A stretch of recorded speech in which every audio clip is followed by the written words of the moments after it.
is the case. Let's move to some other storylines that are going to obviously take up some of the offseason. Go ahead, Con Man. Yeah, real quick. Seattle not favored to win the division next year. Something to think about as far as how far up they are. But Schefty, news that we kind of were reading today. Maxx Crosby told Tom Brady, "Hey, I'm never going to play for the Raiders again." Is that real? And then also Jason LaConfort, I believe. Okay, LaConfort is the one who reported that they had a conversation. Is Maxx Crosby forcing his way out? Is he most likely done in Vegas, or is this possibly just the first iteration of the Myles Garrett type thing where he gets a new deal and gets paid a bunch of money? Look, I think Max isn't overly thrilled to be there right now. I don't know exactly what he did or didn't say to Tom Brady. I think there's a feeling around the league that he would like to be traded. And then the question becomes, is he actually traded? The Raiders prefer not to trade him. Now, it depends how dug in and how headstrong Max is here in this particular situation. They just signed him to a contract extension a year ago. Mark Davis always has loved Maxx Crosby. They've got a new head coach coming in Clint Kubiak. They're going to have the #1 overall pick in the draft. Fernando Mendoza is going to be a Raider. They have $90 million in cap space. And it could be that Max has grown so disenchanted with being there that he absolutely wants to move on. But I think that there may be a window to sit him down and say, look, you can be a big part of this turnaround here. And I know that they've already done that, 3 times, Schefty? They've already done it 3 times. I got it. I know that they would prefer not to trade him. And I know that if they're even going to listen, and I'm sure they probably will wind up listening, I was told it would take a Micah Parsons type package to even consider dealing Maxx Crosby. Now, is somebody going to give up all that the Cowboys gave up from Micah Parsons? I don't know. We'll see. But I think with these situations, he may want out of there, and they may be open to listening to it, but there's still some steps that have to unfold here before we know exactly how this will play out. How far into the future, because the NBA trades like 20, 35 first-round picks, how far into the future are the NFL teams allowed to do that? It's funny you say that. Right now, teams are not allowed to trade draft picks beyond 3 years. You can only trade up to 3 years. Wow. Hey, where'd you go? Picks. Did you have to open a safe in your brain there to find that information? Like, what happened there? You were trying to find that one. You didn't expect that question. No, I didn't. But the funny thing is I had a conversation with somebody about that this week. And I'm going to tell you right now, there are going to be people in the NFL this offseason that push to have that limit grown to 5 years. Yeah. So they're going to try to. Might as well. 20. Yeah. The NBA, I think you're allowed to trade 20-75 if you want. Yeah, you know what? Right now, it's 3 years in the NFL, and this has not been out there at all, so you can put it on your bottom line. There's going to be a push by at least one team this offseason to extend the NFL trade limits from 3 years of picks to 5 years of picks. We like that team. Okay. Love it. We like that team sacrificing the future for the good of now. That's right. You know, we'll deal with that later. We can get those things back if we need to. You need us to be ass? We'll pick up some more of these picks if we have to. Don't you worry about that business. I love that action. I love that movement. Now, that's coming from a team that gave away 2 number 1s for Sauce Gardner. Hey, Sauce, excited for you to be back next year.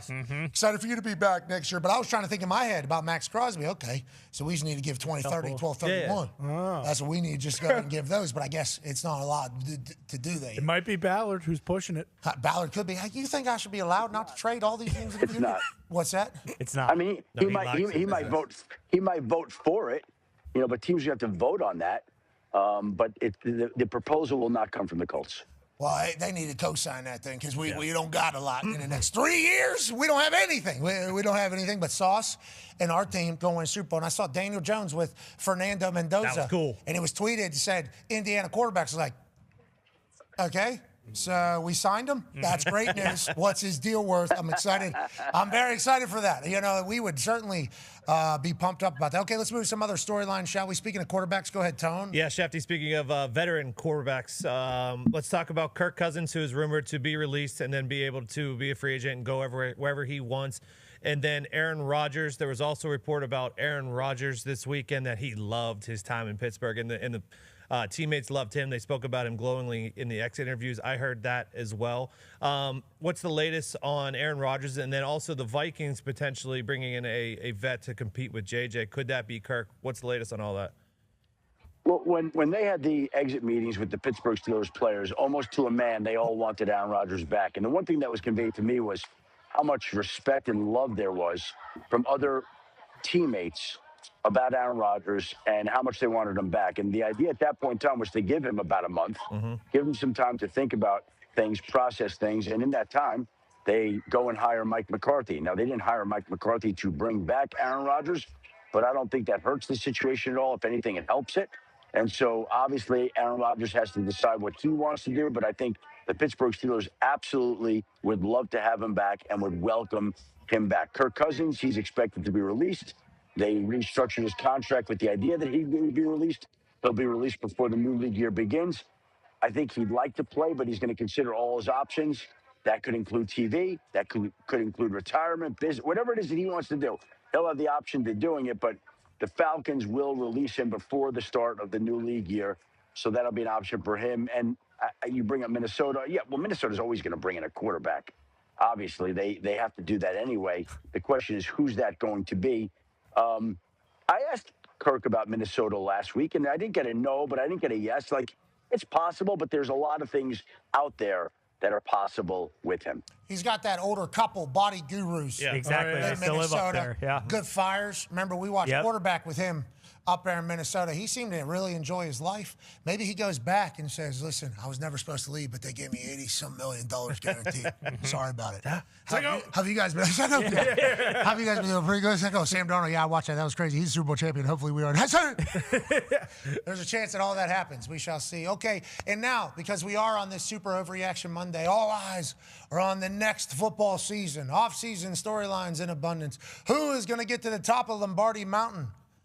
Can anybody beat the Seattle Seahawks? Those are all storylines that are developing. Is there, I know it's a long ways away, and obviously 32 teams want to be there, but is there any plans that ESPN has that you maybe want to break that we can look forward to in LA next year? Maybe you already know the halftime performer. Anything you want to break, Schefty? Come on, Schefty. Well, I've seen the NFL script for next season. It's a doozy. And wait till you see the Super Bowl matchup next year in Los Angeles. I mean, I couldn't believe when I read the script. I couldn't believe the script, the halftime performance, everything. It's really incredible. Yeah. So it's going to be a magical year ahead. I'm in LA right now. And all I know is the Super Bowl's on February 14th next year, day before President's Day. I think that's the latest the Super Bowl has ever been played. Yep. I said to the people this morning, we're here in LA. We flew in yesterday to get up here this morning, be part of the handoff. And we might as well just take up residence in LA because this is going to be a huge event for the network.